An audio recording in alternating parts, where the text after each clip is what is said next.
How do you tell a class to come to order in an American school? Somebody back there does this. Yeah? Oh, you have one of those? Do you have the signals? You're not allowed to throw chalk any longer, I suppose. Sure you are. You are? Right. If things get really serious, I've got ammunition. Okay. Bismillahirrahmanirrahim. Alhamdulillah. والصلاة والسلام على رسول الله وآله وصحبه ومن والاه. And no, I'm not going to give this entire lecture in Arabic, just in case you were starting to look anxious. This is going to be one of those introductory lectures, and in a sense the most difficult kind of lectures to give, particularly for those of us who are career academics. And one of the many strange things that happen to us is that we get less and less good at talking about... Yes? You can't hear? Right. The acoustics here are slightly peculiar. If you can't hear me, please do gesticulate and I'll turn the volume up. Is that a bit better? Yes. You can? Okay. Yeah, I was saying that if you're an academic, you get less and less good at talking about basic, important, fundamental things, and better and better at talking about obscurities. So if I mention this because if I take too much for granted, there are funny words I use that you're not familiar with, or I haven't defined them sufficiently well, please do feel free to interrupt or wave your arms in an angry fashion, and I'll try and fill you in. What I'm going to do in this first lecture is to get out of the way some disparate, but I think more or less indispensable preliminary matters. There are four of these that I'm going to be speaking of today. Firstly, what's known fashionably as the cognitive problem. What this means, quite simply, is what actually is going on when we try to grasp the meaning and the reality of somebody else's religion, or try and convey it to others. Secondly, I'll speak briefly about why Islam should be worth studying. Is it actually worth our while taking 2 weeks out of our busy schedule to sit here in northern New Mexico and study this thing that, in most curriculums at any rate, is pretty marginal? Thirdly, I'll be attempting a brief overview of the so-called 5 pillars of Islam. And fourthly and finally, I'll be talking about some of the other outward manifestations of the Islamic religion, including a very brief thumbnail sketch of what's known as Islamic law. So, first of all, how should we approach the study of Islam? Or for that matter, any religion other than the one which we absorbed with our mother's milk?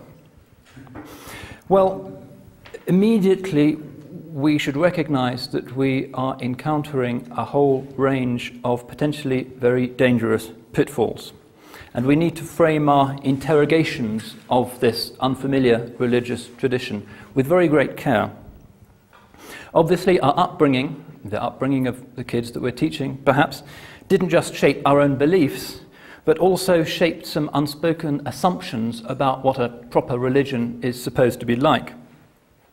These assumptions can often survive quite radical changes in our own intellectual lives simply because we're only vaguely aware of their existence. Let me give you a rather obvious and hackneyed example. Journalists often speak in a very casual but assured way of something called the Islamic clergy. Hardly ever will you see an article about Muslim institutions in today's world without journalists cleverly remarking on the views of the Islamic clergy. Well, this is an example of the error that I have in mind. In Islam, quite simply, there is no clergy.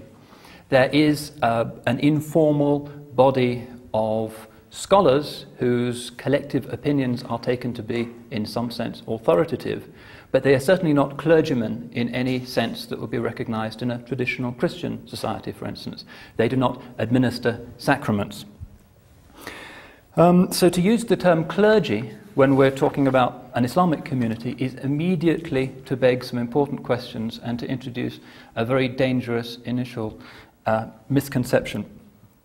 And that's just one example. Unfortunately, very many others could be cited. It warns us, I think, against viewing the other, with a capital O, with spectacles tinted by our own tradition.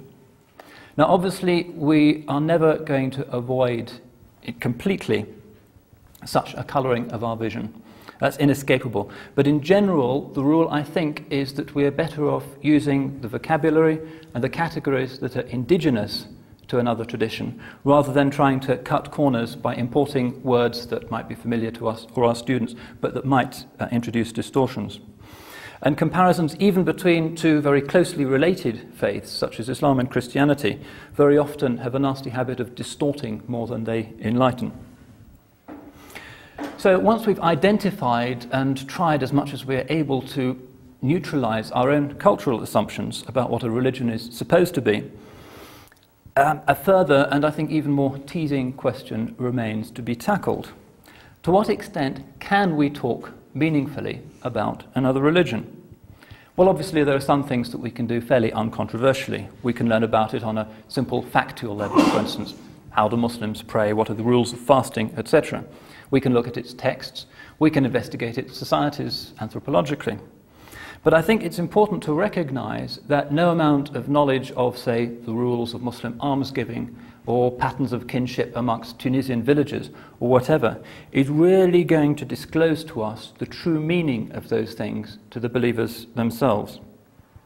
What kind of experience is shared by Muslims as they pray or as they fast or as they visit a shrine? And if we can't define that experience, then of what use is our knowledge of the outward manifestations of the religion? To use a traditional image, how can we judge whether the husk, the thing that we see, is doing its job if we can't actually see and inspect the condition of the kernel? One of the great cliches of comparative religion is that the higher aspects of religious experience cannot be conveyed in human language. And it is those higher experiences and conditions of the soul which represent the essence and the purpose of any religion. Perhaps some of you know that the first words of the Taoist scripture is that the Tao that can be spoken is not the true, the eternal Tao. And the same image is commonplace in all of the world's great spiritual literatures. So I think that this should inspire in us a certain due humility, that an academic course on religion, or anything that can be done in schools, has to recognize that we can't grasp the live, beating heart of the religion. We can admire its art and its literature, and I certainly think that aesthetics do represent a universal language, that we can authentically grasp something genuine in, say, the Taj Mahal or the Alhambra or any of the great physical manifestations of Islamic culture. I don't think that these things are purely relative. And the Taj Mahal, for instance, might hint to us in some intuitive, discursive language something about the nature of the Muslim soul that designed and commissioned and patronized that building. But a formal lecture such as this, or a class in a school, really can only convey those fairly limited aspects of religion that lie within the grasp of language. Now, I don't think this means that we should give up the effort altogether. After all, we comparative religionists would be out of a job if we said that we can't talk about other religions at all. So generally that's not a conclusion that we invite. Nonetheless, I mention this in order to hopefully induce a sense of humility, that when visiting somebody else's sacred space, we take off our shoes and we acknowledge that there may be things going on that are simply beyond us. And I think it's particularly important to emphasize to students and to young people that a great world religion, any great world religion, is internally coherent, spiritually and morally, and that indeed, were that not the case, it simply wouldn't have survived for so many centuries. So my lectures are going to proceed in this, hopefully, spirit of humility. In other words, on the assumption that there are some things that mere talking about cannot hope to disclose. The core aspects of Islamic experience, whether we believe them to be of divine origin or some kind of psychotropic experience that even the psychologists, frankly, can't agree on. So it is those palpable things, I would suggest, that are the subject of our inquiry. The doctrines of the religion that can be measured and, in a sense, can be assessed for their internal coherence, and sometimes their philosophical validity can be judged from the outside. The ritual practices of the religion, in Islam's case, paradigmatically, the 5 pillars. social organization, and also hints at the spiritual reality of the religion through literature, art, and architecture. Anyway, these questions lead us on to the second large question we have to be asking ourselves. Why study Islam? Is it really worth it? Well, obviously, if you've chosen to attend this course, you've already formulated your own answer to that question. But let me just try and list some reasons, just in case, for instance, you have kids who are not particularly motivated to study it. The most obvious reason is that Islam is quite simply a major fact of world history. In fact, although it's not sufficiently acknowledged, between, say, the 8th and the 16th century, Islam was the dominant civilization on the planet. Dominant in the sense of its demography, of its economic prowess, of its cultural productivity, and also of its universal character. China and India obviously also developed great civilizations at that time, but they were limited within a particular geographical area, whereas Islam was a great sprawling civilization. Christendom, for that period, was confined essentially to the small European appendage to the Old World, while Islam's political orbit embraced a truly gigantic swathe of the planet. Half of Africa, the Middle East, the Indian Ocean, India itself, Central Asia, and Indonesia. Islam, in short, was the great success story of the Middle Ages.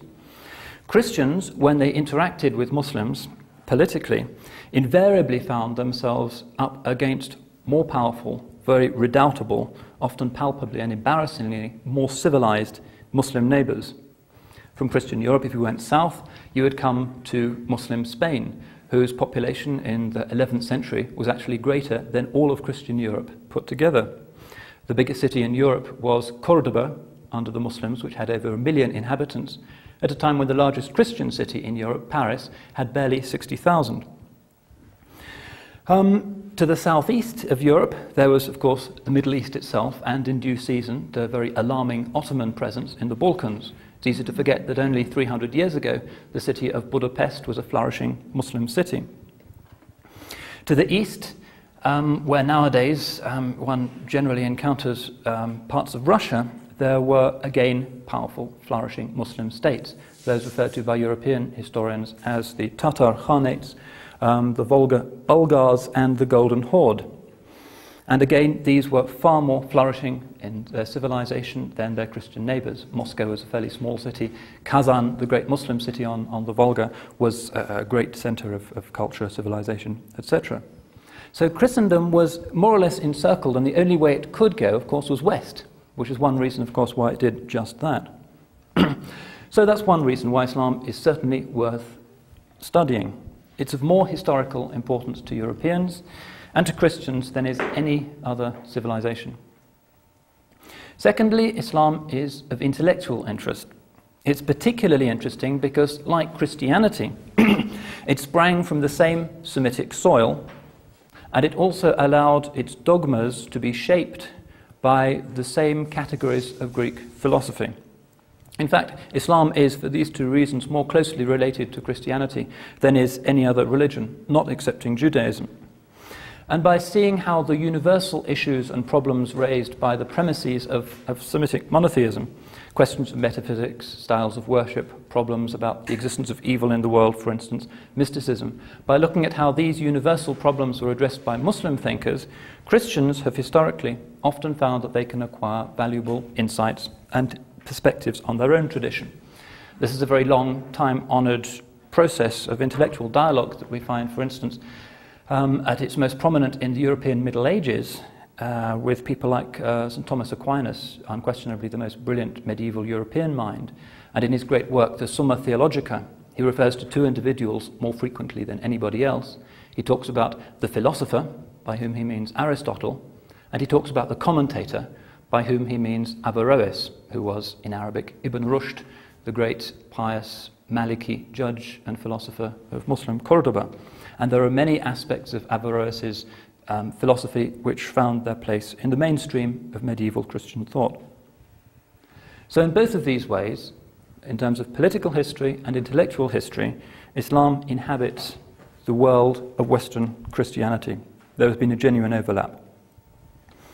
Now this takes us on to the third reason why Islam is worth studying. Islam is a major fact of today's world, merely in demographic terms. At least 62 states now have Muslim majorities, and these include some of the world's most populous countries. The world's fourth most populous country, Indonesia, is a Muslim country with over 200 million Muslims. Other very populous Muslim countries obviously include places like Bangladesh, Pakistan, Egypt, etc. Although no statistics, especially in this area, should be trusted, generally it's assumed that around 1.2 billion human beings today follow the religion of Islam. Hence it's Christianity's nearest numerical rival. Now what's even more striking is that largely because Muslims are the inhabitants of the impoverished third world, this figure is growing rapidly. And demography is one of the great determining facts of the world's cultural and political history. According to one set of figures, specifically those set out, I think, on the basis of some very solid research in something called the Oxford Encyclopedia of World Religions, at the beginning of the present century, the Muslims represented about 12% of the world's population. In 1985, the figure had jumped to 17.1%. By the year 2000, the figure will have reached 19.2%, which is a quite extraordinary rate of proportional increase of around 2.1% in only 15 years, compared with a projected growth for Christianity of only 0.1%. Nor is this rapid growth, of course, confined to majoritarian Muslim countries. No fewer than 38% of the world's Muslims live as minorities. China is home to perhaps 40 million Muslims. India contains well over 100 million Muslims. There are now thriving Muslim communities in countries like Japan and Korea, which 100 years ago quite possibly didn't contain a single Muslim. In the West, too, the Muslim presence is growing very rapidly, largely through natural increase, but also, particularly in places like America and Australia, through immigration and through conversion. In Europe, we have more or less slammed the door in the face of new migration, but it continues in America and Australia. We are told that the Muslim population of the United States has jumped sixfold since 1970. Perhaps 15 million Americans are Muslims, including perhaps 4 or 5 million African Americans. Malcolm X, Muhammad Ali, and now the generally regrettable figure of Mike Tyson are reminders of the continuing vitality and growth of this, what is now a major American religion. Last year, President Clinton held the first ever end of Ramadan celebrations in the White House. In Europe, Islam is the second religion of almost every country, the only exceptions being those countries where it is the majority religion, places like Albania and Azerbaijan, for instance. According to one researcher, 10.3% of the population of Moscow is now Muslim. The other end of the continent, in England, we have towns such as Rochdale, where the majority of the population is now Muslim. There are perhaps 5 million Muslims in France. But astonishing as this might seem, demographic growth and the associated political and cultural backlashes which it's already generating, particularly in Europe, is not the most remarkable aspect of modern Islamic history. Everybody knows that this religion is at present experiencing a vast transformation, revival, according to some people, or according to others, lamentable descent into medievalist obscurantism, fanaticism, and heresy. This huge force is now shaking every single Muslim country, without exception, threatening the pro-Western secular order in countries like Algeria, Egypt, and Turkey, and also having repercussions of quite a significant kind for Muslim communities living in the West. Now, this present-day Muslim resurgence has to be seen as one of the great facts of late 20th century history. With the death of communism, Islam can be seen as the last great, significant transnational ideology which competes with Western capitalism, however we define that. That's not to negate the importance of Christianity. It's simply to point out that Christianity's political and economic impact is in Christian countries far less significant than is Islam's equivalent impact in Muslim lands.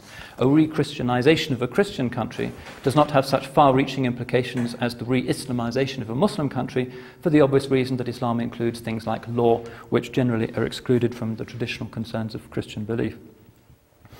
Now, it's true, of course, that this thing we call Islamic fundamentalism, this is a term, by the way, which is an example of how we should not illegitimately import foreign vocabulary into Islamic discourse. It's a journalistic term that scholars do try to avoid. This thing can be seen as part of a more general global revival, which is gripping all religions to some extent. In America, you have things like dear old Jerry Falwell's moral majority. In India, you have Hindu revivalist movements such as the Shiv Sena, now achieving considerable political power. But the Muslim modality of this general late 20th century transformation seems to many observers to be more powerful, more successfully transnational, and also more deeply transformative of the cultures in which it appears. And it's clear that the future good order of the world, and certainly the shape of history in the next century, is going to be determined in large measure by the way in which the Muslims themselves develop and exploit for good purposes this development, and also on the reaction that the Western powers are going to have towards it. It's a major determining fact of contemporary realities. Anyway, that's the end of the first introductory two parts of this lecture. I've tried, first of all, to outline the kind of questions we ask about religions we're not familiar with, and I've also set out some of the reasons why Islam is certainly deserving of serious attention. And one reason why I've done this is to try and convince you that Islam is not just another dry academic discipline on the curriculum, but an unusually fascinating topic which is of central importance to today's world. So what I want to do now is sum up some of the very elementary facts we need to know as we embark on the study of Islam, and no doubt this will overlap to some extent with what Dr. Shafi was saying yesterday, but hopefully these things can bear repeating. Firstly, most obviously, what does the word Islam mean? Well, grammatically, it's described as the verbal noun of the fourth derived form of the Arabic verb salima, which means to be safe. Islam, therefore, means to bring oneself into a condition of safety, i.e. protection by the Muslim community, and also safekeeping by God from punishment in the next life. A saying of the Prophet, a hadith, defines a person who is in Islam as he from whose hand and tongue other Muslims are safe. That's the Prophet's definition.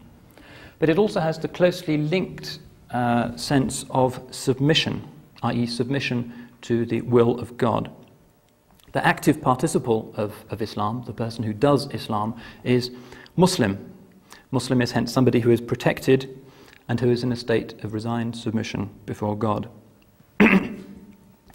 So we find the Quran using the term Muslim sometimes in quite a non-denominational sense. We find Abraham, for instance, being described as a Muslim in the Quran. The Queen of Sheba converts to Islam at the hands of Solomon.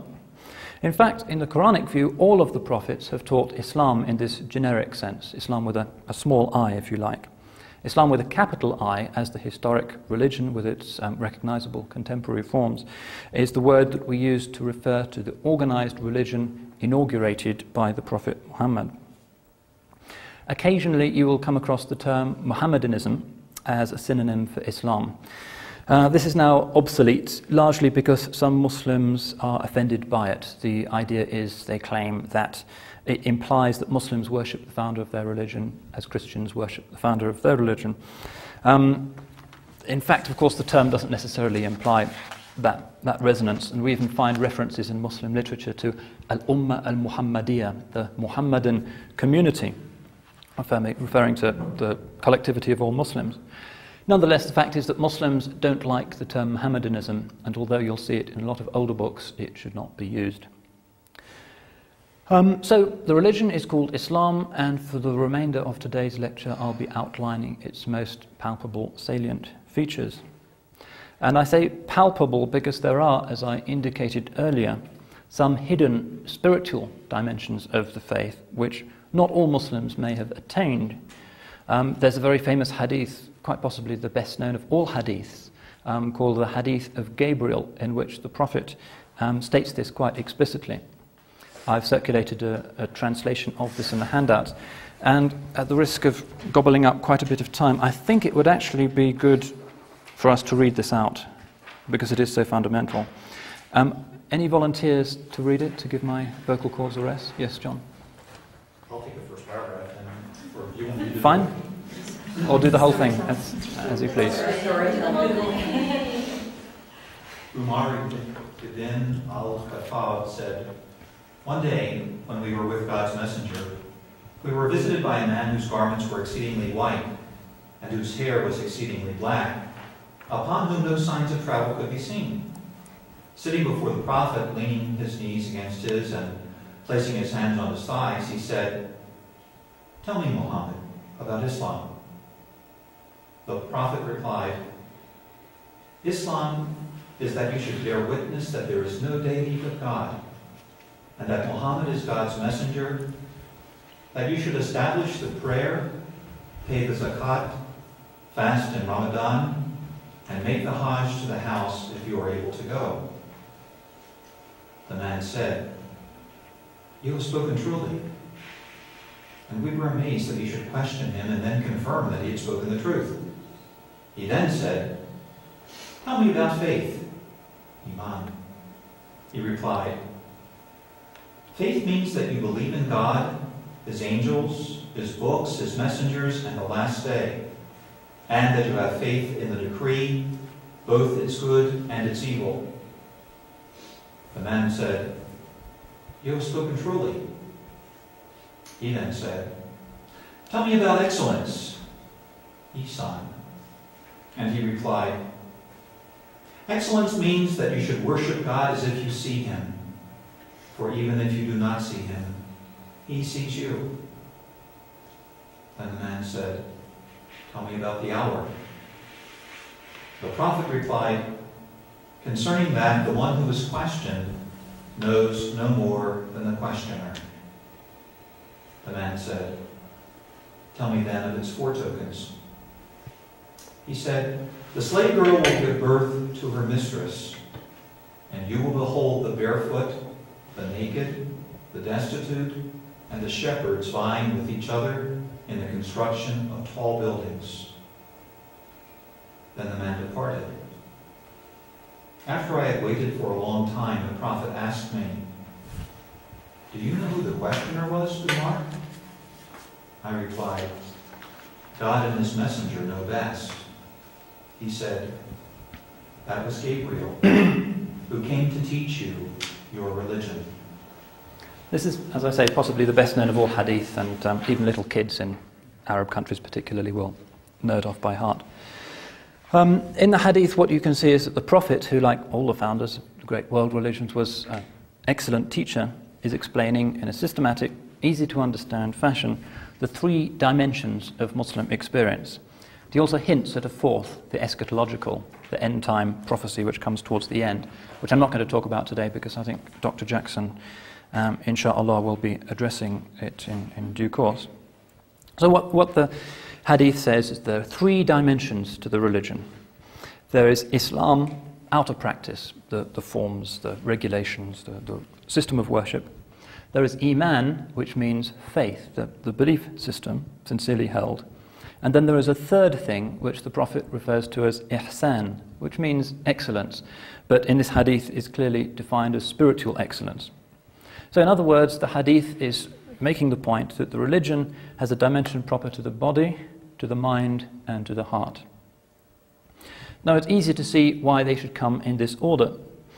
From practice, in other words, what we do with the physical body, the easiest bit in religion, we pass on to faith, which dwells in the mind, and thence we pass on to the spiritual life, which exists in the heart. These are progressively more difficult, and while many Muslims achieve outward conformity to the sunnah, the normative practices of the religion, fewer achieve proper, untroubled belief, and still fewer can reach to high spiritual degrees and hope to achieve sainthood. Today I shall be confining myself to a discussion of the first of these three degrees, and in my next lecture tomorrow I'll be tackling the other two.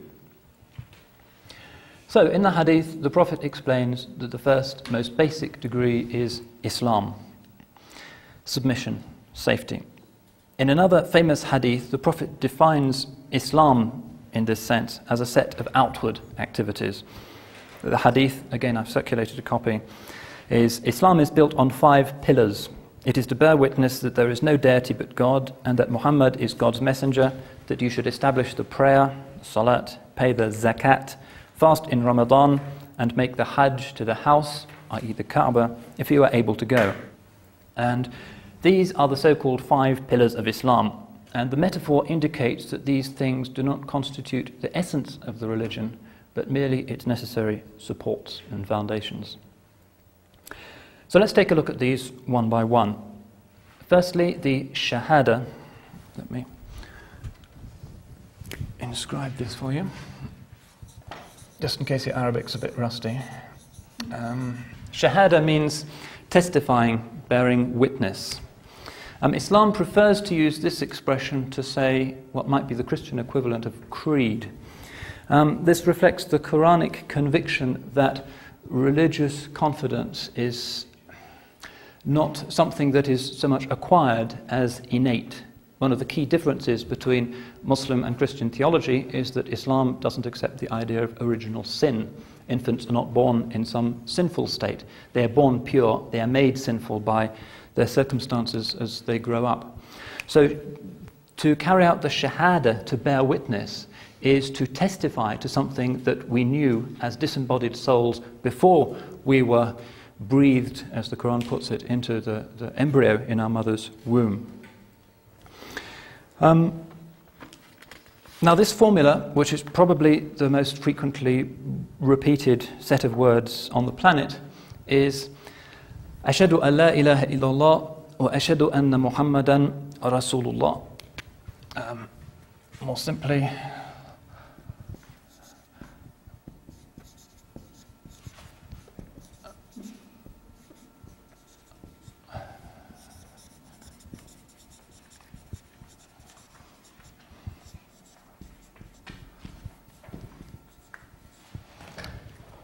La ilaha illallah Muhammadun Rasulullah, which means there is no deity, no object of worship other than the God, Allah. Muhammadun Rasulullah, Muhammad is the messenger of God. Now these words punctuate every dimension of the Muslim life. They're the first words that a baby hears once it's brought into the world. The father whispers the formula into its ear. They are the words that dying Muslims strain to pronounce as they are leaving the world. Simply repeating them to a witness is all that is required to convert to Islam. They're repeated dozens of times a day. They come up in the 5 daily prayers, for instance, and in other situations. You'll see them scribbled by enthusiastic, devout hands on the walls of city buses. You'll see them on coinage and banknotes. You'll see them on the Saudi Arabian flag. If you've seen it, you know it's basically a green flag with a sword and there's some Arabic script. This is what it says. You can see them in elaborate calligraphy on bumper stickers. Every Friday sermon begins with these words. Now you can see these, for those who like comparisons, as the Muslim equivalent of the Christian defining symbol of the Christian faith, which is of course the cross. The cross, one of the great symbols of world religions, denotes the intersection of heaven and earth, the vertical and the horizontal. And that's what the Shahada is doing as well. The first phrase of the Shahada affirms a metaphysical, almost hermetic truth. Only God is God. It doesn't attempt a definition of God. Language can't do that. It says there is nothing worthy of worship, nothing worthy of having divinity or ultimate reality attributed to it except the God, except Allah. That's the vertical, metaphysical dimension. And the second is, as it were, the horizontal, which connects the metaphysical to the physical, to the human plane. Muhammadur Rasulullah, Muhammad is the messenger of God. He is the one that connects heaven with earth. So this phrase, rather than any visible symbol, is, if you like, the representation of the religion of Islam. Sometimes people think that the crescent and star are the symbol of the Islamic religion, and they have become so in many Muslim societies. You'll see them on top of minarets, domes, tombs, etc. But in fact, the crescent is not the defining symbol of Islam in the way that the cross is for Christianity. The crescent, in fact, was not used as a symbol for the religion until the 15th century. This is as far as we can discern. Although we find crescents in fairly old Islamic fabrics and textiles, it denoted the religion of Islam on a sort of reliable and definitive basis only following the Ottoman conquest of Constantinople in 1453, because the symbol of the city of Constantinople is the crescent. And the reason for that is that it has Marian associations. The Cathedral Church of Constantinople, Hagia Sophia, the Holy Wisdom, is dedicated to the Blessed Virgin. And in Christian iconography, the crescent is often associated with the Virgin because she is Queen of Heaven. So blue is her colour, there are stars, and she stands sometimes on a crescent moon. So the Ottoman Turks adopted the symbol of the city of Constantinople, which was now their capital, as the emblem of their state and hence by extension of the religion of Islam. Among Shia Muslims, you won't find the crescent, but quite often you will find a hand. You'll see it on top of a dome or a minaret. And this is the hand of the Prophet's daughter Fatima. And it has a number of spiritual symbolic significances, the most obvious of which is that the 5 pillars of Islam are represented by the hand, with the Shahada, this first pillar, being the thumb, without which the other 4 fingers are not operable. So this is the defining symbol of Islam. And just as the crucifix tends to articulate sacred space in Christian architecture, this intersection, this cruciform aspect of belief, also determines mosque architecture. In building mosques, Muslims have done all kinds of things. Actually, mosques are more diverse generally in their architecture than a church is. If you go to a mosque in Nigeria, for instance, it'll look like a traditional Nigerian building, mud brick and so forth. If you visit a church in Nigeria, it will tend to approximate to the Gothic church architecture of Europe or America. Nonetheless, Muslims have tended to gravitate towards a particular form when designing mosques. And this is, of course, the cube surmounted by the hemisphere or the dome. That's the classic style of mosque. And this is a representation in visual form of the Shahada. The cube represents the earth because it's the 4 points of the compass. It's the material world, hence it's the second Shahada. And the first one, the metaphysical truth, is represented by the heavens, hence the dome. And there's even a developed theory, for instance, in Islamic calligraphy, which holds that there are vertical strokes in the Arabic script and there are horizontal movements, and the vertical represents divine intervention in human history as it progresses, and the horizontal represents humanity's progress through history. So again, you have these 2 fundamental beliefs invoked in Islamic art. Also, this polarity exists in the distinction between the 2 principal sacred cities of Islam, which are Mecca and Medina. Mecca was the place where the revelation descended, first of all, on the Prophet. The metaphysical verses of the Quran were made manifest there. The Kaaba is the image of the divine throne, and the pilgrims milling around it recall the adoring angels. Of course, the Kaaba is also the archetype for the mosque because it's a cube. It doesn't have a dome because the heaven itself, the hemisphere, is above it. Medina is the locus of the Sharia. It is where the formal practices and laws of the religion were revealed to the Prophet. Hence, it's the city of the Prophet. He's buried there. And it's the city of the second Shahada. So devotional poetry about Mecca, written by Muslims, tends to focus on God. Devotional poetry about Medina tends to focus on the Prophet. So, by uttering these few words, one affirms one's full membership of Islam.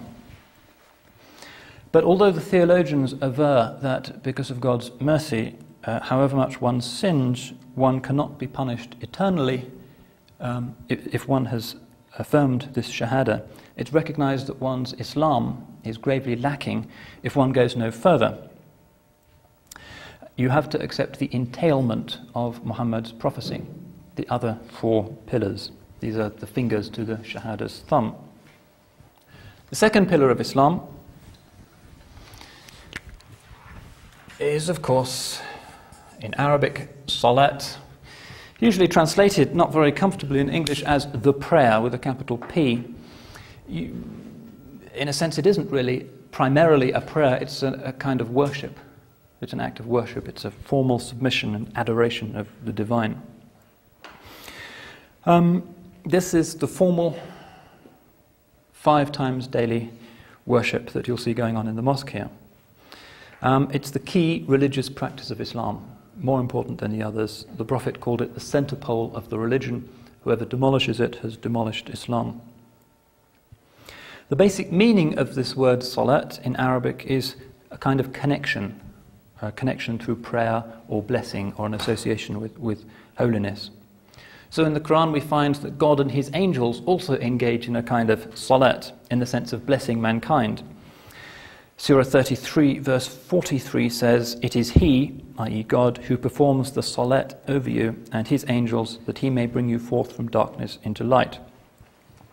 In another passage, the Quran affirms that salat is actually the practice and the norm of all creatures. Surah 24 verse 41 says, "Have you not seen that everything in the heavens and the earth glorifies God, and the birds spreading their wings? Each one knows its salat and its glorification." And elsewhere, Surah 21 verse 73, for instance, the text declares that earlier prophets, such as Abraham and Lot, also performed salat. So this Quranic model shows that the term itself actually has a very wide application, and that the formal worship which is instituted in Islam is simply the Muslim extension of a universal cosmic pattern in which God, the angels, the creatures, and all earlier prophets have all participated. So what's the specifically Muslim form of this universal practice? Well, the hadith outline it in some detail. Generally, the Quran lays down guidelines and global principles, and the detailed working out of these principles are in the hadith. So you won't find a description of how to do the salat in the Quran. The objective is to pray as the Prophet himself prayed. And one of the interesting things about Muslim worship is that if you go into a mosque, the rituals you will see have remained unchanged for 1400 years. You are seeing, as it were, a glimpse of the distant past. Now, the characteristically Muslim form of salat is something that acknowledges the mutual interdependence of the body and the soul. These two things are in the Islamic vision closely intertwined. Islamic civilization has never accepted the Cartesian body-soul or mind-soul or mind-body dichotomy. What you do to the body has an effect on the soul and vice versa. And the Prophet said that man is closest to his Lord when in prostration. And this is the culminating rite of the salat, the act of touching one's forehead to the earth, this humble matter from which we were made and to which we will return. And in the Semitic tradition, generally the forehead is the symbol of pride. So this culminating act of the prayer represents the quintessence of Islam, submission to the omnipotent, majestic celestial king. This prostration, sajda, is the culmination of the salat. It happens several times during each cycle of prayer. Each cycle is called rak'ah. I don't think there's that much point in going through the detailed rulings on how to do the prayer here. You can learn it probably more efficiently just by watching what goes on in the mosque. Very briefly, though, the salat works as follows. Before you can pray, and also before you recite the Quran, the Muslim has to ensure that he or she is physically clean from any bodily wastes, which is why in Muslim communities, Muslim houses, Muslim countries, water is always provided in bathrooms. Using paper or whatever is not considered sufficient. You have to be completely clean. Even one drop of waste matter on the body will render the prayer null and void. This again has certain symbolic significance, the body being a metaphor for the soul. Once this has been done, there is the rite of wudu,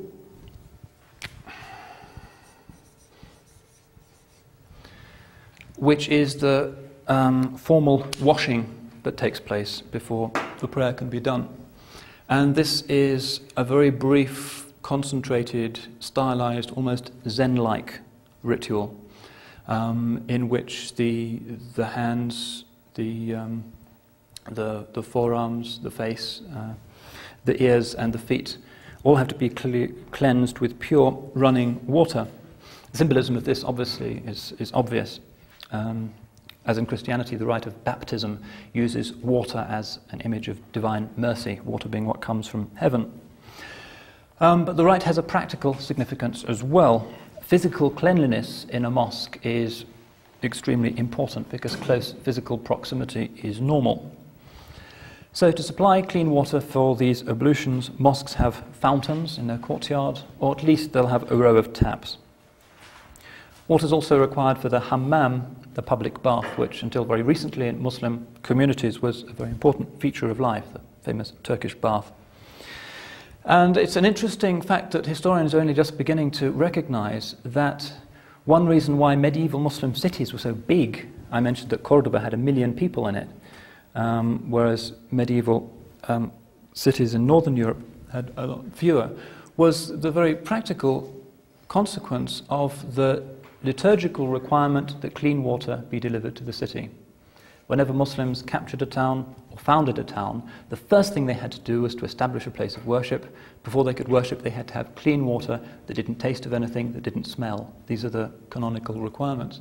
And the provision of clean running water was, in Muslim societies, a very important means of circumventing some waterborne diseases, so that cholera and various kinds of plagues were actually less common in medieval Muslim societies than they were elsewhere. It wasn't just Cordoba, places like Baghdad, Cairo, and a few other cities also had well over 1 million inhabitants. Anyway, that's by way of a footnote. Once the wudu is completed, one recites the Shahada, and then the Muslim is in the state of what's academically referred to as ritual purity. And this state enables him to approach the sacred. He or she can touch a copy of the Quran, can enter the sanctuary in Mecca, and can perform the salat. It's perhaps a Cambridge vice, by the way, that I use the male pronoun. But the important point to bear in mind is that the 5 pillars of Islam are equally incumbent on both of the sexes. Even the Hajj, which often is more difficult for women than it is for men, is just as incumbent for women as it is for men. So how does the prayer itself work? Well, it doesn't have to take place in a mosque. There is no rite of consecration. The prayers we do in the mosque here could just as easily be done outside in the car park. It's just that a mosque is a special place where it's easier to concentrate on the divine and excludes other more profane activities. The worshipper has to stand in a clean place, hence shoes which can bring in impurity. Sorry. I have a point of clarification. Mm-hmm. If you, as a practical matter, I wouldn't think most people pray in the mosque 5 times a day. Is that correct? I mean, if you're going about your business and the shop's closed or something, right, you might simply pray there. Would that not be correct? It depends very much where you are. In some countries like Saudi Arabia, they actually close the shops at the time of prayer. And is this ritual cleansing done? Is it a requirement every time? Not every time, no. It's preferable to do it every time, but the ritual purity is actually broken if you go to the toilet. You have to do it again if you've discharged bodily wastes, and that's the rule. But generally people can pray 2 or 3 prayers together, and maybe they'll do the wudu 2 or 3 times a day, depending. But although the prayer doesn't have to be done in the mosque, generally people prefer it, and the Prophet explained that it's more meritorious to do it in congregation. Generally, it's easier to concentrate somehow if other people are doing the same thing as you are. But very often you'll find, yes, a majority of at least the male population will be praying in the mosques 5 times a day. In Saudi Arabia, for instance, I would attend just a little local mosque that was around the corner from me, and at the dawn prayer you would have about 400 or 500 people there, which would probably represent about half of the population of the street. And in villages as well, in villages, certainly the majority of the population will attend. Women can attend mosques, and most mosques provide space for women, including the sacred mosques, Mecca, Medina and Jerusalem.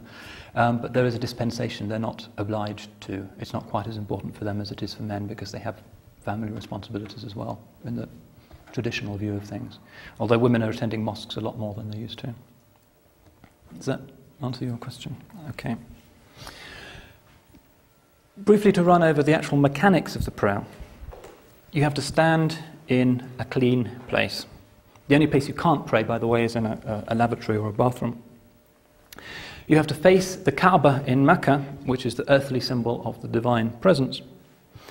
And the prayer actually begins when the worshipper raises his or her hands flat behind the ears and then brings them down like this, Allahu Akbar, and usually crosses them on the chest, although sometimes, particularly in North Africa, you'll see people with their hands by the side. Both are perfectly acceptable. And this word Allahu Akbar that begins the prayer, this phrase means God is greater. Again, it's one of these slightly hermetic utterances that Islam likes. La ilaha illallah, no God but God. Allahu Akbar, God is greater. Greater than what? Well, obviously greater than everything.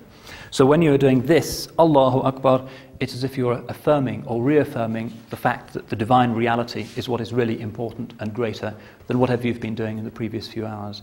And this practice is, as it were, a symbol of pushing behind you all of the things that might have been occupying your mind and your soul. Once this is done, the worshipper recites the first surah of the Quran, the famous Fatiha. That's an obligation in the prayer. And then he will say Ameen, or the members of the congregation will say Ameen, which is just the Arabic version of Amen, means the same. And then will recite any other passage of the Quran that he or she chooses. During the second and third prayers of the day, those are the prayers done at noon and mid-afternoon, and also in all optional prayers, the recitation is done silently. Otherwise it's aloud, i.e. the dawn prayer, sunset prayer and the night prayer are said aloud. All Quranic recitation has to be done in Arabic, because this links the worshipper to the actual sound and form of the pre-existent divine word. Arabic is a sacred language. Once the Quranic recitation is completed, he or she says Allahu Akbar again and bows down in the position known as ruku', hands on knees. There you repeat the phrase Subhana Rabbil Azim, which means glory be to my Lord, the tremendous, 3 or more times. Then he stands again and then goes down into the prostration. And during the prostration, people say all kinds of things, but the Prophet recommended things like Subhana Rabbil A'la, glory be to my Lord, the Most High. Then he sits back on his haunches and repeats another brief formula or prayer, and then prostrates again. And once that second prostration is over, then the first rak'ah, or cycle of prayers, has been completed. And the number of rak'ahs in each prayer differs. There are 2 in the dawn prayer, 4 in the noon, afternoon and night prayer, and 3 in the sunset prayer. So the 5 daily prayers are, just to reiterate, first of all, the dawn prayer, which is between first light and sunrise. The second is shortly after noon. Second is mid-afternoon. Third is mid-afternoon, rather. Fourthly, sunset. And fifthly, nightfall.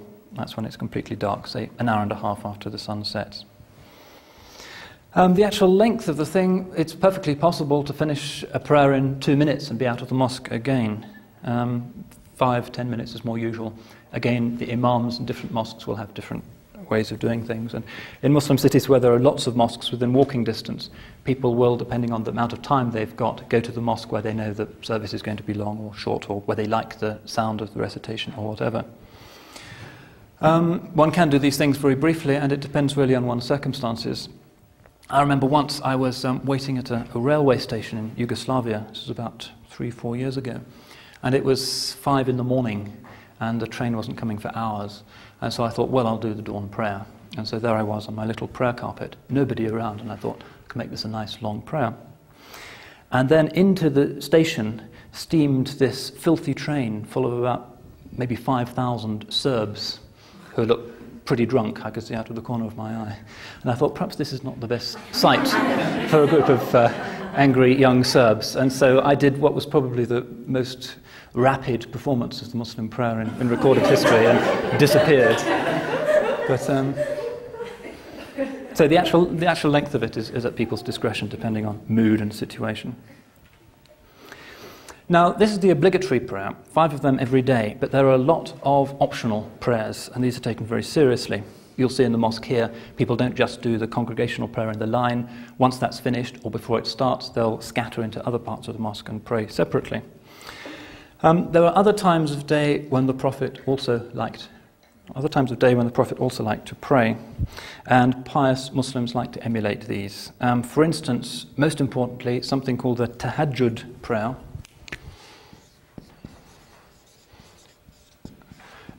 This is said in the middle of the night. People wake up for it.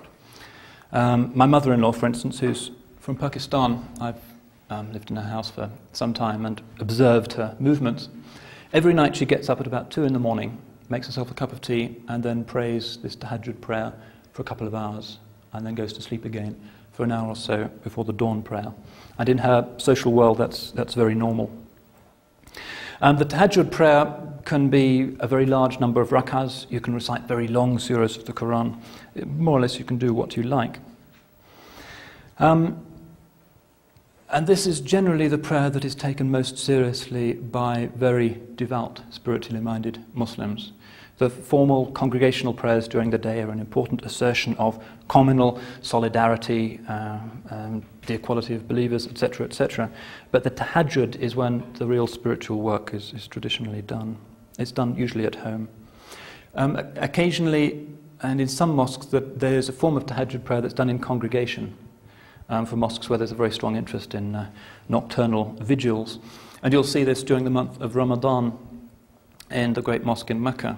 If you turn up there at about 3 in the morning during Ramadan, you'll see perhaps 500,000 people all doing tahajjud together. And it's actually very impressive. Most things about Mecca are just visually stunning. And I remember the first time I got there, I was pretty late and the prayer had almost finished. And I couldn't believe it, but I could hardly find a place in this mosque, which has, its official capacity is about 700,000. But in reality, it gets pretty crowded and probably you get 1 million people in there. And I could hardly find a place to stand. And I was there at 3 in the morning, went up one of the escalators. There are 24 huge escalators that take you up to the roof because there's no room downstairs or on the first floor. So you have 250,000 people praying on the roof. Found myself a little space at the back, and I saw that the floor was actually wet, and I thought, it's been raining, that's pretty weird for Mecca. And after 5 minutes or so, I realized it was because so many people were crying. The force of the occasion, the awe that they felt before God's house, the holy month, the effect of the fasting, the recitation of the Quran overpowered people, and many of them were actually in tears. So it's a very, very powerful thing. Other optional prayers, there's something called the Duha prayer, which some people do, that's D-U-H-A, which is said in the mid-morning. Another optional prayer. Another one called the Awabin, which is said between the sunset and night prayers. On Fridays, there is the congregational prayer that comes complete with a sermon. Not to everybody's delight, but one listens to it. The Prophet said that this should be short, but in reality, it's sometimes longer than some people would wish. Some things, it seems, are common to all religions. And this is an obligation. While it's strongly recommended to attend the 5 daily prayers in congregation, it's an obligation to attend the Jummah, a Friday prayer. Jummah, yeah. That's the Friday. That's the Friday congregational prayer, which takes the place of the noon prayer. Jummah just means assembly or congregation. This little squiggle here is a kind of glottal stop. Arabic has a lot of sounds like that, which we can't represent very easily in English. What does the mosque actually look like? Well, it has very few features that one really needs to know about. I've said that the classical form of it is the cube surmounted by a dome, which is a favoured form in Islamic architecture generally, like this room, for instance. It has something called a mihrab. The word means a niche, and this is the little alcove which indicates the direction of Mecca, so that people don't pray towards Pittsburgh or whatever. In the United States, I'm reliably informed the Qibla, the direction of Mecca, is actually towards the north. There's also something called the minbar, which you'll see in almost all mosques, including our one here. A minbar is a pulpit where the imam stands to deliver his Friday disquisition. Traditionally, the imam doesn't stand at the top of it. There's a tradition that only the Prophet could stand at the top, and out of respect for his memory, the imam stands on a lower stair. Minaret is not necessarily tall in a mosque, although it's traditional. In fact, the original mosque founded by the Prophet in Mecca didn't have a minaret. The aesthetic of mosques does vary hugely, as I've said. There are mosques in China that look almost indistinguishable from Confucian temples, and so on. The collective prayer has to be led by an imam. The word simply means somebody who goes out in front. So the word can also have political meanings. The imam of a state, for instance, is the head of the state, somebody who's in front of the rest. He is not an ordained minister in any sense, because there are no sacraments that he's administering, no communion, no baptism, or whatever. So any adult member of the congregation can serve as imam, as long as he can recite the Quran coherently. His function basically is largely to mark time, so that people are doing the same thing at the same time, to ensure the proper coordination of the movements of the congregation. But since part of his responsibility is to recite the Quran in a beautiful, mellifluous voice, which is something that the Prophet himself insisted on, usually somebody is chosen who has a good voice and has memorized a lot of the Quran. Very often you'll find it's somebody who's memorized the entire Quran. Such a person being known as a hafiz, meaning a memorizer or a container. Estimated there are 3 million of these in the Muslim world. It's a traditional accomplishment. Overwhelmingly, the consensus of Islamic law is that the imam of a mosque, if it's a male or a mixed congregation, has to be male. There is the beginnings of an argument now akin to the argument over the ordination of women in Christianity, although obviously it's not an exact parallel because there's no ordination, no sacraments to dish out. There are a few medieval scholars who say that women can lead men in prayer, but their views are very rarely heeded. One or two mosques in South Africa, I think, where they have women imams. But women can lead other women in prayer. Congregational prayer is famously announced to the community, not by bells, but by this chant known as the adhan, or the call to prayer, which is sung out by the mu'adhin from traditionally atop a minaret. And I've included a transliteration and an English translation in the handouts. You should note that the adhan for the dawn prayer adds the words as-salatu khayrun min an-nawm, which means prayer is better than sleep. Congregational prayer, as I've said, doesn't have to be in a mosque. Very often if you travel through rural districts in the Muslim world where people have been working in the fields, you'll see they just put out a few sheets of cardboard and pray by the side of the road or by the side of their fields. A hadith says, "The whole world is pure and has been made a mosque for my community." Interestingly, the Saudi Prince Salman, who was allegedly the first Muslim in space, had no trouble saying his prayers aboard the space shuttle. But typically very crowded places like railway stations, public libraries, universities, airports will have mosques attached. There's even a mosque at Heathrow Airport in London, for instance, which is quite well used. Beautiful mosque at Amsterdam Airport now. People develop a very deep attachment to the Salat prayer. It becomes something people really look forward to, the thing in which they find the vertical and horizontal dimensions of life reconciled and resolved. Ordinary believers regard it as a means of pleasing God, of atoning for sin, and of praising God. Political zealots nowadays might see it as an expression primarily of Muslim solidarity. Many of these activists are more interested in the political possibilities of the formal forms of religion than in their spiritual ones. Mystical Muslims will see it primarily as a ladder of ascent by which we reach God. Quoting the hadith, the salat is the ascension, the mi'raj of the believer. There's much more I could say about the salat, but I'll leave it for now. That's all I really wanted to say about the second pillar of Islam. The third pillar mentioned in this hadith of Gabriel is the zakat. Quite easy to remember these two since they rhyme, often coupled in the Quran. This is a kind of religious tithe. Now, just as there is an obligatory and a spontaneous form of the salat, so also there is an obligatory and a spontaneous optional form of charity. The Quran frequently enjoins Muslims to give sadaqah,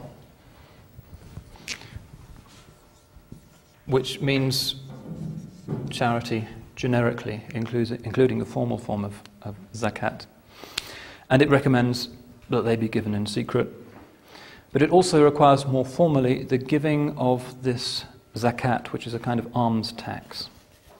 The word itself means purity, and a number of hadiths indicate that one's wealth, one's money and property are not considered pure unless one has shared them in a divinely appointed proportion with the needy. Only when one has discharged this responsibility can one enjoy one's possessions in good conscience. The word zakat also means growth, referring to the Prophet's insistence that no fortune ever diminished through charity. In other words, the idea is if you give, God will be pleased and will give you even more. The hadith, as incorporated into the classical canonical manuals of Islam, explains that the basic rate of zakat is 2.5%. This is a percentage not of income, but of actual wealth. In other words, at the end of each year, every Muslim has to tot up the value of whatever assets he owns, whether in cash or other forms of assets, and pay a 40th to charity. Some assets are actually exempt. For instance, if you own a house for your own use, you're not obliged to give 2.5% of its value away each year. That would be considered too onerous. But if you own an extra house, for instance, in order to make a profit selling it, then it's considered to be a zakatable asset, the word which unfortunately some Muslims in the West are now using. Quite convenient, perhaps. On certain categories, for instance, some forms of crops and some precious metals and precious stones, the rate can go up, for instance, to 10%. The actual process of donation has typically been left to the individual, although the Quran seems to suggest that it is best supervised by the state. Today in the Muslim world, some governments collect it by the rather hit-and-miss method of adding it to income tax. But given the notorious inefficiency of some state bureaucracies in the Third World, this is pretty unpopular. Some countries have made it work well. For instance, in Malaysia, if you're a Muslim, it's automatically added to your income tax every year, and the state allocates it to charitable purposes of various kinds. The problem with that is that it obliges the tax collector, sometimes by his nature not the most discerning of individuals, responsible for deciding whether a taxpayer is Muslim or Christian or something else, and that adds an extra complication. Yep. Yeah, that was my question. Like, if you're living in Malaysia and they take it out of your income tax, I know that not. How do they do that if you're a Christian living in Malaysia or if you're a Buddhist or something? If you're not a Muslim, you don't pay it. Okay, and how do they determine that? Is that on the census or is there some? I haven't seen the Malaysian tax form, but I assume that the government has central records and people declare themselves. Okay. Yeah. But as I said, in most Muslim countries it's actually left to the individual, partly for these administrative reasons. So usually it's a private affair. Sometimes the sums involved can be fairly massive. The Sultan of Brunei, for instance, who is reputed to be the richest man in the world, even outgunning Bill Gates, is reputed to pay $600 million a year in zakat. And he does do at least some of that, because when I was doing relief work in Bosnia, I would see the Bruneians, even though it's a tiny state, actually dishing out a lot of relief effort. And they do humanitarian educational projects amongst Muslims, particularly in places like England. In England, it's been calculated that the total zakat payable by the Muslim community is about £700 million. Most of this goes as remittances to family members. It's permissible, even encouraged, to start with the poor in your own family. So this will go as remittances back to poor relations in Pakistan or Bangladesh. I'm sure the same kind of thing happens in the States. There are also Muslim charities which accept zakat. Many mosques in the West have their own zakat funds. You'll see a large chest with a slit in it in the mosque where people drop their checks or their cash. And needy individuals can apply to the mosque administration for a handout from those funds. That's really all I think I need to say about the zakat. It's fairly self-explanatory. Yes? Could you elaborate how much, because you just kind of answered part of that question, but how do mosques obtain some funds? Because there will be a collection box in the mosque, or people will send a check at the end of each year to the mosque committee. In addition to this? That will be people's zakat. For instance, if my salary is $100,000 a year, I would be paying $2,500 every year, assuming that was my the sum total that remained to me at the end of the year, and I could give that to the mosque to be dished out in the local community. And, That's not a question. okay, that's another useful point. There is no canonical guidance on how a mosque is to be administered. In a lot of Muslim countries, particularly nowadays, the state keeps an eye on the mosques and appoints salaried imams. For instance, in Egypt, 10 years ago, the government nationalized all of the mosques. The reason for this being not zeal for the propagation of correct doctrine, but simply to ensure that the government wasn't being criticized by radicals from the pulpit. So they dish out approved subjects for each Friday sermon, and that's regrettably quite common in the Muslim world nowadays. And I've seen in one mosque in Cairo, near the loudspeaker, mosques tend to be big, so they use sound systems, there's always a guy who obviously doesn't fit in because he doesn't quite know what to do. Obviously from the secret police, and he has a jacket, obviously some kind of automatic weapon under his armpit. And if he hears something he really doesn't agree with, it's known that he will pull the plug on the sound system, and the imam will probably go to jail, regrettably. But it is one of the traditional responsibilities of the imam of a mosque is to draw attention to official abuse and corruption. In the West, mosques are administered generally as private charities or trusts with a management committee and subcommittees and so forth, rather as any other small charity, or perhaps even as some small autonomous Christian denominations would be run. But there is no overarching hierarchy, for instance, in the United States, no hierarchy of bishops, an archbishop and so forth. Mosques and Muslim communities generally tend to be quite jealous of their own independence. They like to do their own thing, which has advantages and has drawbacks. It means that unity on any particular issue is difficult. When the media want to know the American Muslim view on such and such a subject, who do they turn to? With Christians it's easy, you just interview the bishop. With Muslims, well, you've got 10,000 different mosques probably all saying different things. So it's a drawback in that sense, but it also has the unquestionable advantage of ensuring a certain freedom of conscience. Mosques can do their own thing, and there's no orthodoxy being imposed from above. Yeah. Getting back to the money. In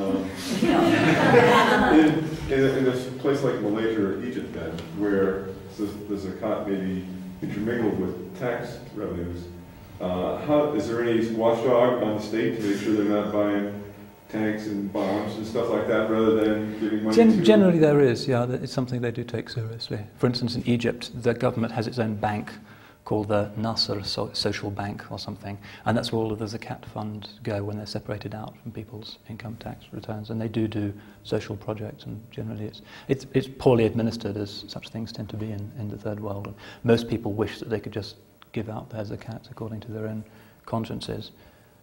But again, the governments tend to have an interest in not allowing that, because people might be donating for things that the government doesn't approve of. Radical groups, publications that don't support the regime, whatever.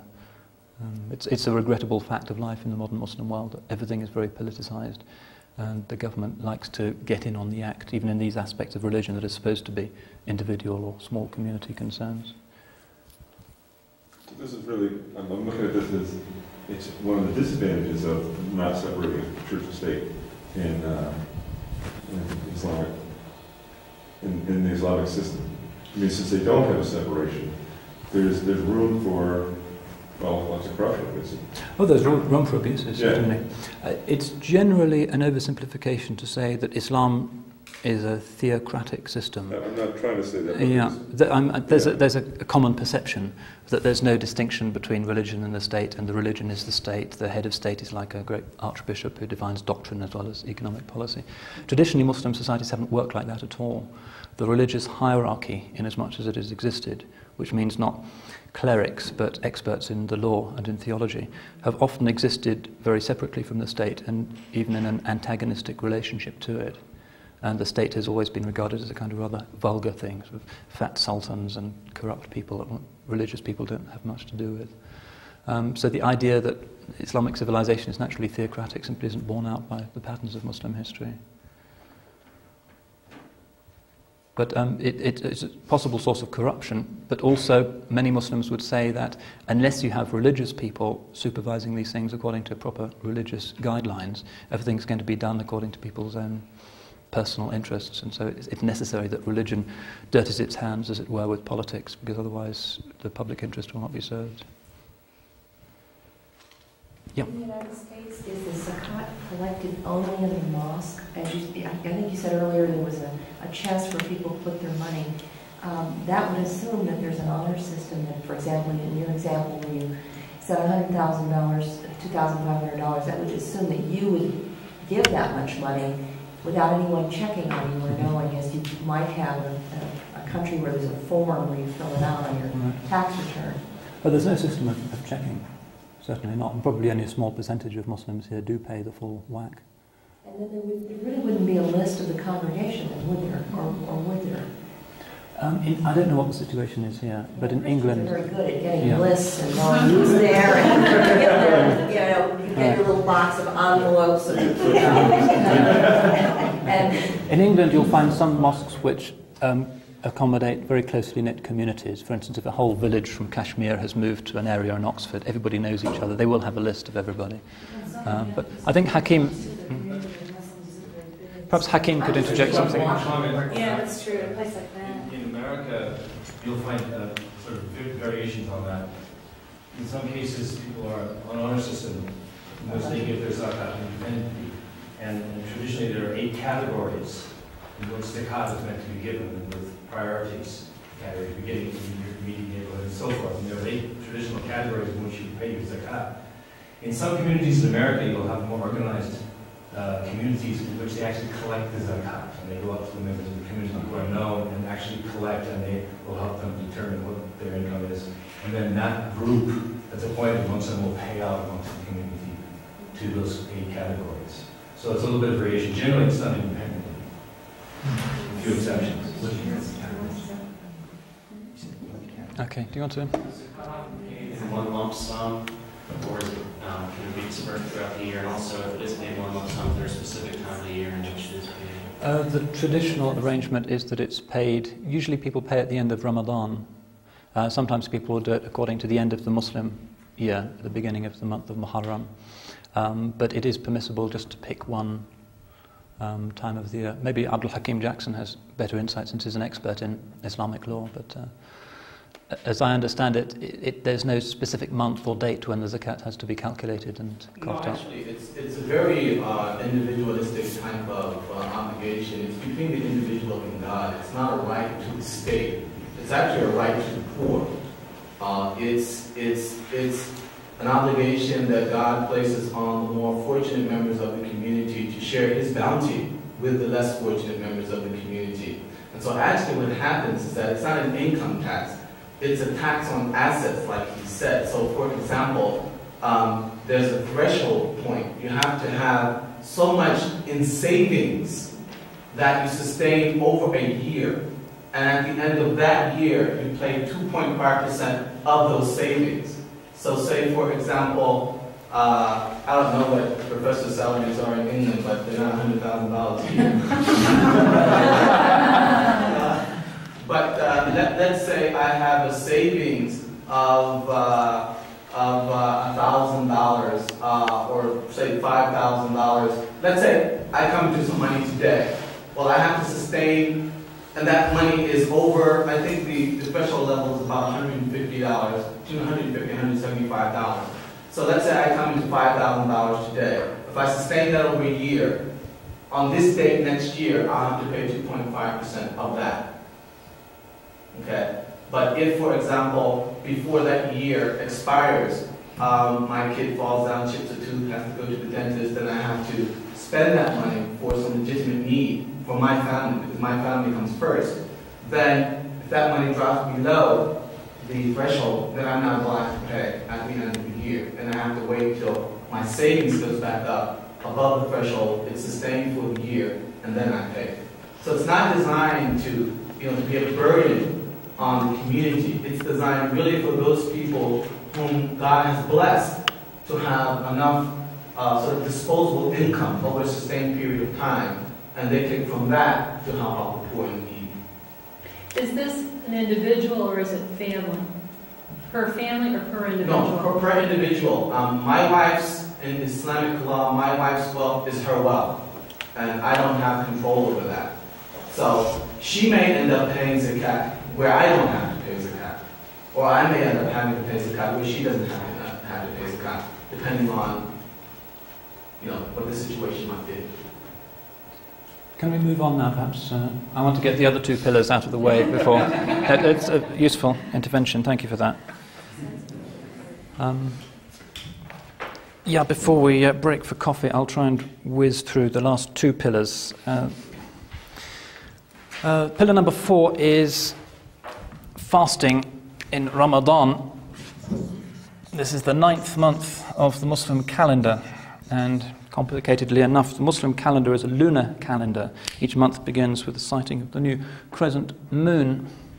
And this means that the Muslim year of 12 of these months is a little bit shorter than the Gregorian calendar. It's about 355 and a bit days.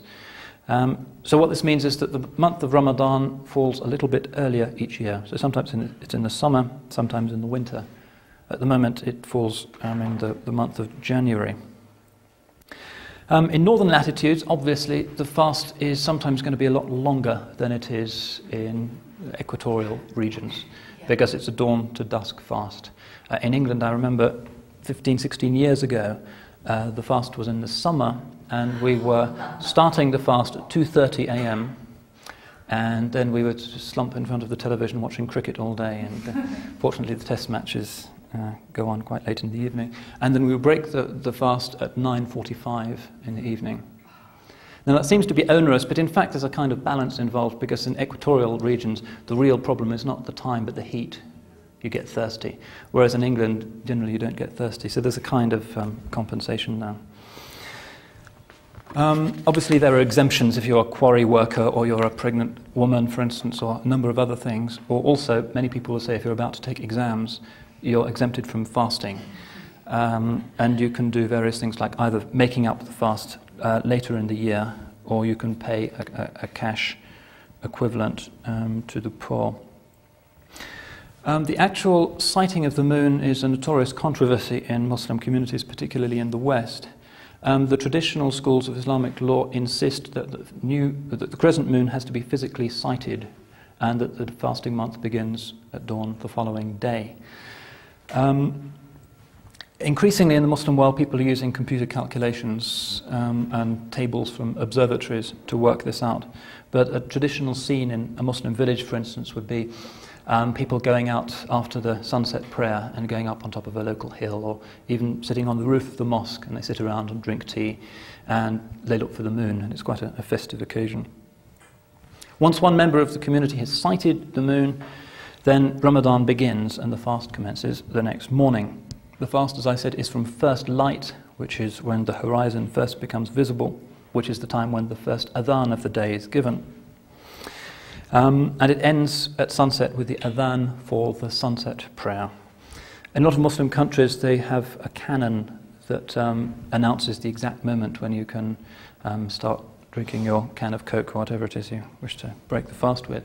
In Muslim cities in Ramadan, you can sometimes see large ceremonial cannons mounted in public parks and so forth, and they emit a satisfying bang at precisely the right moment. The rules of the fast are, While fasting, Muslim men and women equally are required to abstain from food, drink, smoking, and all sexual relations. But there are a number of other dimensions. The hadith also urge more rigorous observance of the rules of right conduct. For instance, we find a hadith saying 5 things break the fast: lying, backbiting, slander, swearing, and looking with lust. The purpose of fasting is really not different from the purpose of fasting in other religions, and I think all the major world religions have rites of fasting. The purpose is quite simply to briefly cut the believer off from physical ties to the world. Like the angels, the fasting person neither eats nor drinks. The aim is to create a sense of aloofness and independence from material passions and pleasures, enabling one to focus on God without distraction. More practically, it has the effect of teaching the wealthy what it's like to be hungry, thereby inculcating a sense of solidarity and charity. Partly for this reason, there's a special form of zakat which is given at the end or towards the end of the month of Ramadan called the zakat al-fitr. So we'll write this out. Again, an obligation, not onerous. It's calculated at approximately 3 litres of wheat or barley for every man, woman and child in a household.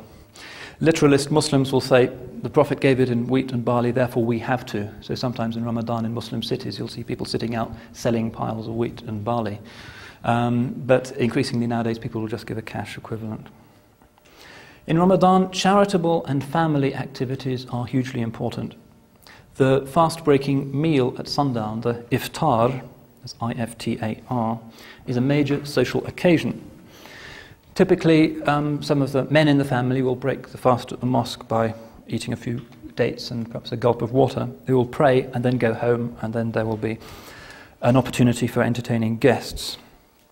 Feeding the poor is particularly stressed during Ramadan. This was the practice of the Prophet.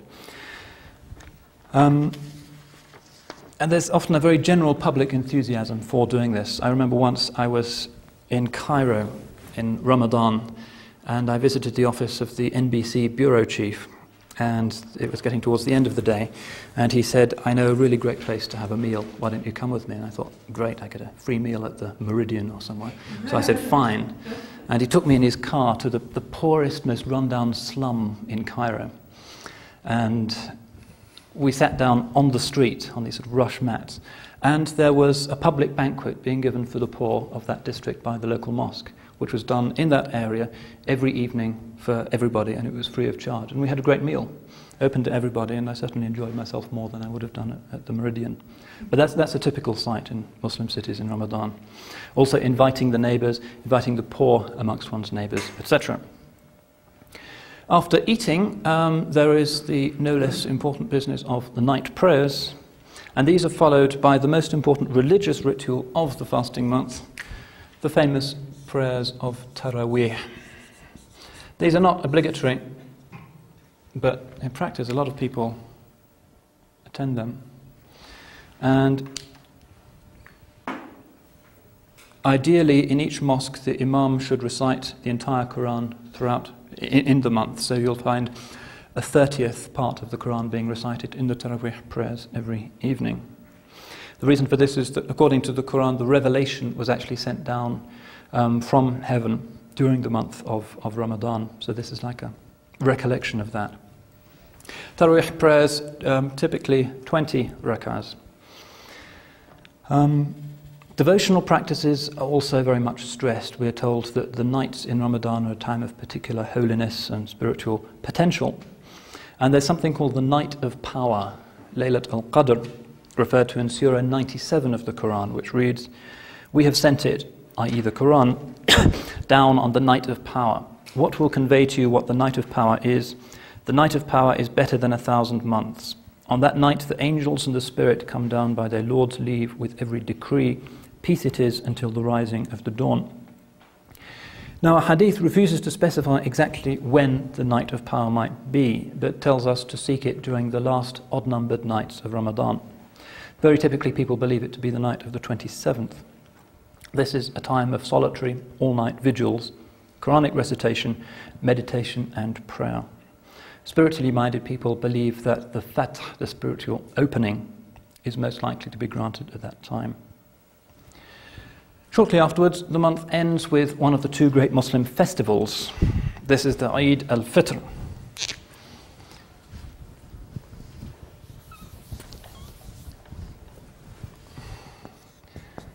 Eid means a festival, and Eid al-Fitr is the one that happens the day after the last fasting day. And as with the other Muslim festival, which I'll talk about in a few minutes, this is canonically very simple. After saying the dawn prayer, people will go off to a large place, not necessarily just a local mosque, but traditionally it has to be the largest mosque of a city or even an open space. In English cities, we often use public paths, public parks. This will be, say, 7 or 8 o'clock in the morning. And theoretically, the entire community attends, men, women, and children. And there's a short sermon and a short prayer, and then people go back home, visit relations, take the day off. Presents are exchanged. Traditionally, people wear new clothes. Kids get new clothes on the Eid, and so forth. That brings Ramadan to a close, but one should be aware also that Muslims have other times of fasting. For instance, some pious people might follow the Prophet's example and fast every Monday and Thursday. Sometimes people fast the middle 3 days of each month. The day of Ashura, which is the Muslim extension of the Jewish Mosaic fast of Yom Kippur, is also observed in Islam. And there are several others. That's the fourth pillar. Moving on finally to the fifth. This is, of course, the Hajj, the Muslim pilgrimage. The Quran indicates that this is an obligation only for those who can afford it or manage it financially and physically. So if you're a poor peasant in Java or somewhere and you couldn't save up the money without seriously endangering your family, it's not one of the pillars of Islam for you. You're excused it, and there's no guilt attached to that. Otherwise, it's equally incumbent upon both sexes, has to be done at least once in one's life. Now, the Hajj is that dimension of Islam that most clearly binds Muslims to the Abrahamic origins of their faith.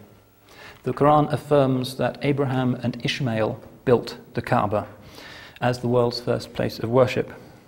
And near Mecca, the pilgrims pass a place called Majra al-Kabsh, where it's believed that Abraham offered the sacrifice of his son in obedience to God's command. The actual rites of the Hajj are very complex, and they're actually very unfamiliar. They're not like anything else in Islam.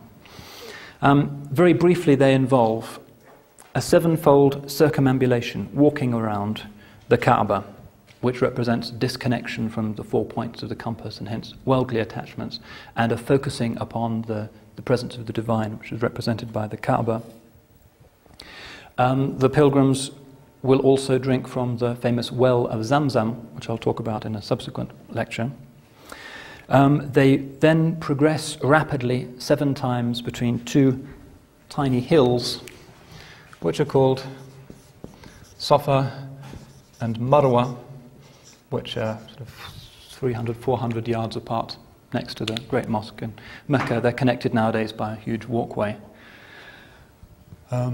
And in the middle there's a channel for wheelchairs. These names mean respectively purity and humanity. And those who are interested in the symbolic significance of these rites will say that this sevenfold procession represents the polarity between the 2 aspects of man, the theomorphic and the animal. So you end up at the Mount of Safa. It also is an indication, and I'll talk about this a bit more later, of the Abrahamic origins of Islam, because it's said to commemorate Abraham's bondsmaid Hajar in her desperate search for water for her son. She went 7 times between these 2 hills. After that, the pilgrims go to the valley of Mina, 3 or 4 miles outside Mecca, where there's a huge tent city that accommodates the 2 million or so people that do the Hajj every year. It is, of course, the world's largest temporary gathering of humanity, with the exception only of the great melas of Hindu India. But it's different from them in as much as the melas tend to be just Indian events, whereas the Hajj is conspicuously multinational. At Mina, they just pray and meditate until they move on to the culminating ritual of the Hajj, which is at a huge plain about 7 or 8 miles outside Mecca called Arafat. It's Arafat. Huge, very spectacular plain surrounded by bare mountains. And in the center of this, there's a hill known as the Jabal al-Rahmah, the Mount of Mercy. And tradition records that the Prophet preached his final sermon there, the so-called farewell sermon. Muslim tradition also believes that it was at Arafat that Adam and Eve were reconciled to God. The rite itself at Arafat is very straightforward. It's simply called the wuquf, or the standing. People stand before God and they pray. So you find this huge tent city filled with every conceivable ethnic group. Very spectacular event. All listening to and following prayers, typically in their own language. Various religious orders will hold ceremonies in their tents. And it's an authentic microcosm of the Muslim world. And the sense of equality is reinforced by the requirement on men not to wear their ordinary clothes, but to wear 2 seamless white garments, which recall the shrouds, which is all that we will wear when we are raised up to face the final judgment. And in fact, it's a common Muslim tradition to keep hold of these shrouds, these towels, which are called ihram, I-H-R-A-M, and you keep them for the rest of your life, and you're actually buried in them when you die. So this standing at Arafat goes on all day, and then when the sun sets, everybody simultaneously rushes back towards Mecca, because it has to happen simultaneously. It's a great logistic problem, and the Saudis have built 9 superhighways parallel to each other that take people in vehicles or walking, traditionally, of course, on camels and donkeys, from Arafat back to Mina. At Mina, the pilgrims submit to the ritual known as the stoning of the pillars. These are simply bare white pillars that represent the 3 places where the devil appeared to tempt Abraham. After this has been done, they have their heads shaved if they're men, or if they're women they can just have their heads clipped, their hair clipped, and there's a final rite of circumambulation of the Kaaba, and essentially that's the obligations of the Hajj completed. Some people will travel on to the city of Medina, 280 miles to the north, to pay their respects to the Prophet, although that's not strictly speaking a component of the Hajj. So the Hajj is the 5th and in a sense the culminating rite of Islam. Hadith says that a Hajj faithfully and sincerely performed blots out all one's previous sins. It can be performed every year. Some people actually do that, but once is enough to discharge the obligation. Similarly, there is the lesser pilgrimage known as the Umrah, which is much shorter. Unlike the Hajj, which takes 3 or 4 days, the Umrah takes a couple of hours. Just entails the 7-fold circumambulation of the Kaaba and the procession between Safa and Marwa. That can be done at any time of the year, but the Hajj has to be done in the month of Dhul Hijjah, at the end of the Muslim year. Everybody does it simultaneously. So people go to Mecca and do this Umrah at all times of the year, and particularly in Ramadan and in another month called the Rajab.